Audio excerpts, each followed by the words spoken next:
looking at a JIS 5400, which is a Spanish lock. It's a pin tumbler. It does have a keyway that kind of makes you think of an Australian bilock, even though mechanically speaking it's completely different. This is just a typical pin tumbler. It does have 9 pins, however. We've got 5 over here on the left, 4 over here on the right.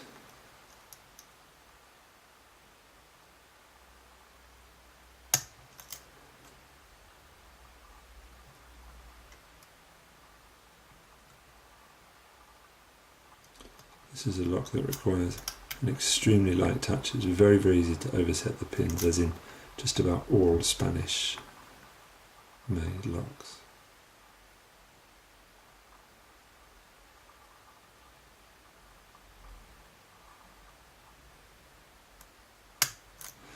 Solid click, pin number 5 on the left.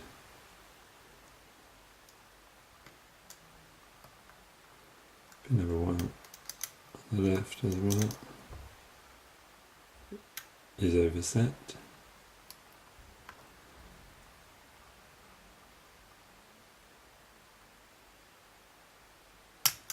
Pin number 4 on the right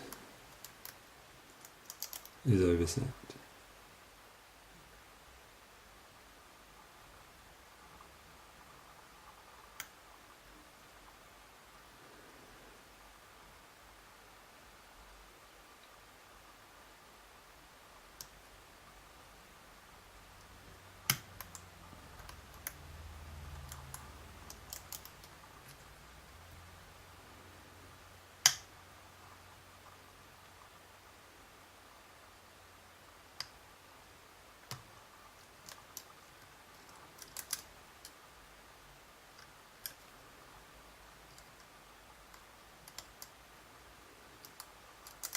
Constant battle with this lock, oversetting.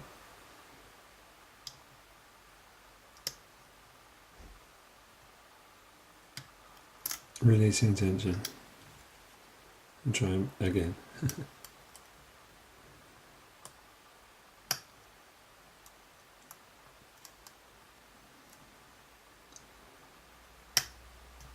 We get a bit of a false set from pin number 4 on the left.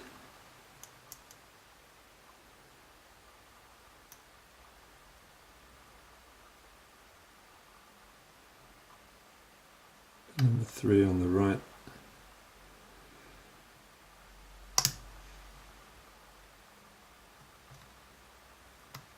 Felt like it was binding, but I don't think I got it.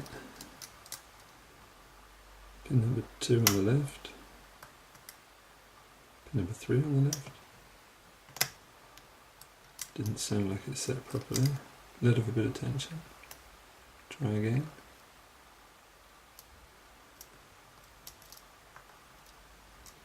No, nothing is binding. Let's try again. Pin number 4 on the left. Gave us an open. Wonderful. Okay, so that was our JIS 5400. What we're going to try and do now is gut it to see what was inside, because it's a very interesting looking lock. Now, I prepared this a little bit in advance. I've already taken the clip off the back. Let's prepare our space down here and try and get the gutting of this lock on camera. Okay, so we're going to need a follower. Looks like it's a bit of a bigger follower than usual, which is going to be a problem because I don't think I have one. We'll see. So I do have the key. We can see that the key is very nice with its double-edged keyway, just like the Australian bilock, in fact. We're going to turn our key like so. We're going to insert our follower like so, and we're going to hope for the best.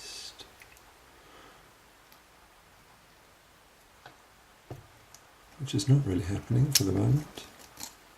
There we go, lovely.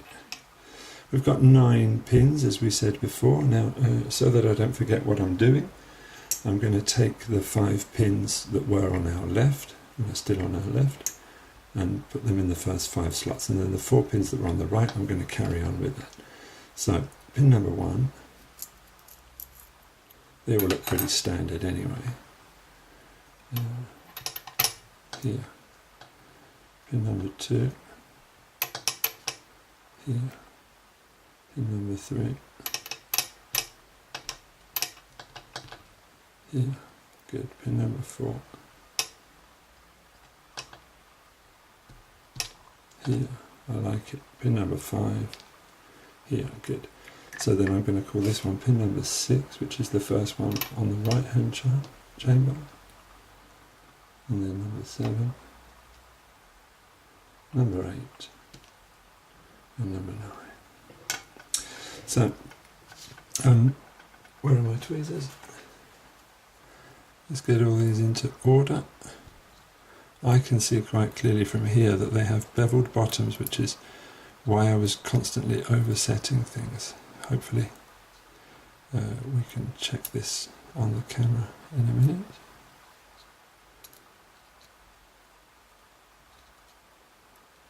Okay, and let's have a look at our pins in the chamber at the bottom.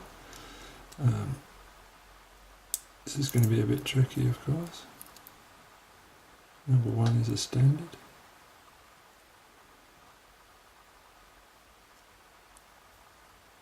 And then this one, of course, is going to be number 6 then, is that right? Yeah. And then number 2 is a spool.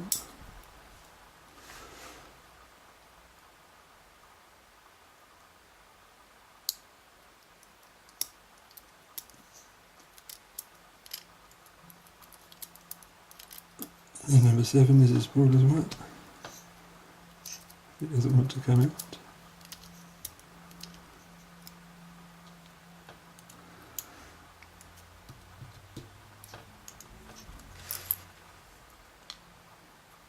And then we have a standard in number 3.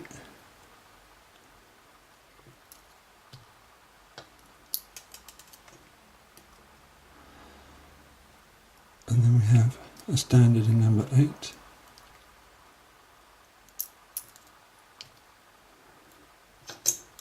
We have a spool in number 4 with a spring. In number 9 we have a standard, and our final pin should be number 5, which was another spool. So I've taken out one of the springs, not purposefully, but I've taken out one of the springs, so we can just have a little look at that in a minute. If it's not going to ping across the room. Let's get some zoom.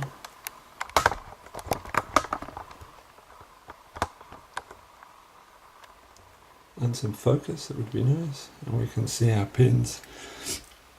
Let's try and get a closer look at one of these key pins.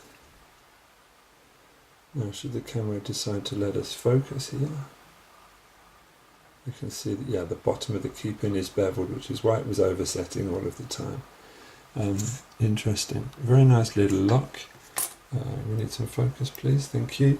Got a mixture of spools and standards in the drivers and beveled key pins. So that was our JIS 5400 9-pin tumbler with an interesting double-sided keyway. Thank you.